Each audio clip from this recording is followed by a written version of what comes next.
Bismillahirrahmanirrahim. Assalamualaikum warahmatullahi wabarakatuh.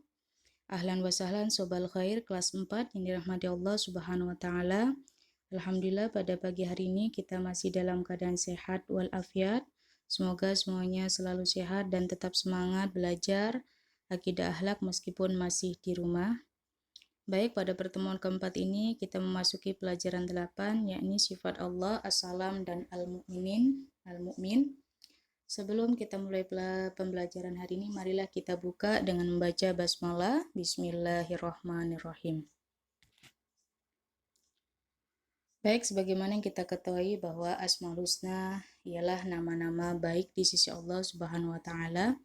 Jumlahnya terdiri dari 99 nama yang sudah kita hafal, bahkan mungkin sebagian dari kita mengamalkannya dalam kehidupan sehari-hari.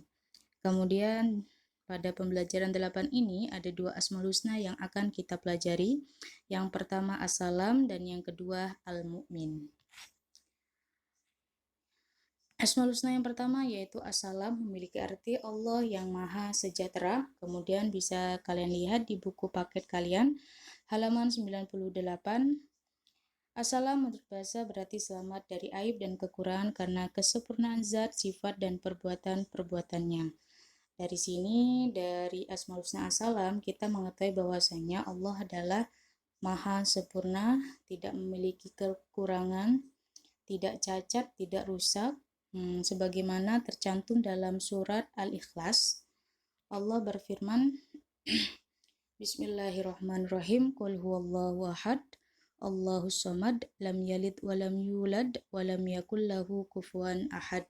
Yang memiliki arti, katakanlah Muhammad, dialah Allah yang Maha Esa, Allah tempat meminta segala sesuatu, Allah tidak beranak dan tidak pula diperanakan, dan tidak ada sesuatu setara dengan dia. Dari ayat pertama, katakanlah Muhammad, dialah Allah yang Maha Esa. Kata Esa di sini adalah Allah Tuhan satu-satunya alam semesta. Setiap hari kita mengucapkan kalimat tersebut ketika sholat atau dalam pengamalan yang lain, yang tertera dalam syahadat yaitu asyhadu alla ilaha illallah, saya bersaksi bahwa tiada Tuhan selain Allah. Jadi bagi kita orang Islam Tuhan kita hanya satu yaitu Allah Subhanahu wa taala. Kemudian pada ayat kedua Allah tempat meminta segala sesuatu. Jadi apapun yang kita inginkan dalam kehidupan kita hendaknya kita selalu meminta kepada Allah Subhanahu wa taala. Kemudian ayat yang ketiga, Allah tidak beranak dan tidak pula diperanakan. Dari sini kita mengetahui bahwasanya Allah tidak memiliki keturunan, tidak memiliki anak, tidak memiliki cucu, begitu juga tidak diperanakan. Jadi Allah juga tidak memiliki ayah dan ibu. Allah tunggal dan Allah Maha Esa. Kemudian dan tidak ada sesuatu yang setara dengan dia. Jadi tidak ada menyandingi kekuatan kekuasaan Allah Subhanahu wa taala karena Allah memiliki sifat as-salam yang memberi kesejahteraan. Kesejahteraan di sini adalah sifat mutlak dari Allah bahwa Allah Maha sempurna dan tidak membutuhkan bantuan dari makhluk lainnya. Kemudian kesejahteraan ini juga Allah limpahkan kepada kita semuanya. Kesejahteraan ini ada dua hal yang kita dapatkan, yang Allah berikan kepada kita. Yang pertama, kesejahteraan zahir dan kesejahteraan batin. Apa saja kesejahteraan zahir? Yang pertama, kita dilahirkan dari keluarga, kita dikaruniai ayah dan ibu, ditambah dengan kakek, nenek, paman, dan sebagainya. Itu termasuk kesejahteraan yang Allah berikan kepada kita.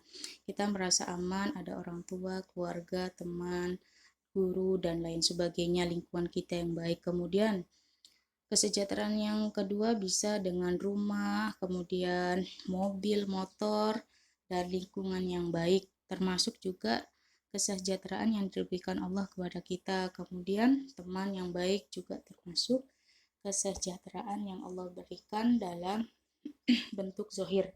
Kemudian yang berbentuk batin seperti apa? Yaitu ketika kita merasa hidup bahagia. Hidup bahagia di sini akan dicapai dengan cara berikut. Satu, tidak saling membenci sesama teman. Kemudian tidak saling iri dengan apa yang dimiliki oleh orang lain, apalagi sampai dengki. Kemudian yang ketiga, tidak pernah berbohong.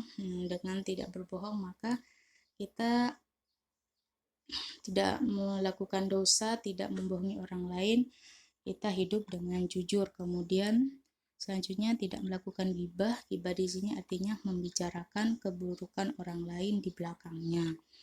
Kemudian dan terus mengurangi perbuatan dosa. Ini adalah cara-cara agar kita hidup bahagia. Ini merupakan karunia Allah Subhanahu wa taala. Begitu juga cara Allah menyejahterakan kita baik zahir dan batin, baik kita rasakan atau yang tidak kita rasakan. Kemudian bagaimana cara meneladani sifat as-salam?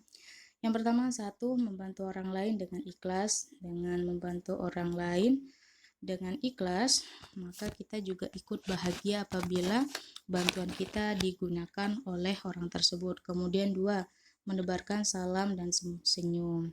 Menebarkan salam sudah kita pelajari pada pelajaran sebelumnya, yaitu saling salam pada orang lain ketika bertemu dengan ucapan Assalamualaikum warahmatullahi wabarakatuh.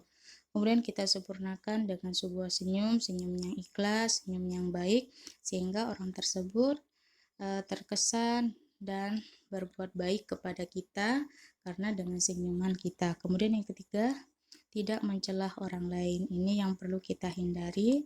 Tidak boleh kita mencelah orang lain, teman, keluarga, dan lain sebagainya. Inilah cara kita meneladani sifat as-salam Allah Subhanahu wa taala, bahwa salam tersebut memiliki arti yang maha memberi kesejahteraan. Cukup sekian pembelajaran hari ini. Jangan lupa absen. Untuk kelas 4 yang sudah mengumpulkan tugas pada pertemuan ketiga yang lalu, saya ucapkan terima kasih. Bagi yang belum, silahkan dikerjakan, kemudian kirim ke Ustazah. Khairul kalam, Assalamualaikum warahmatullahi wabarakatuh.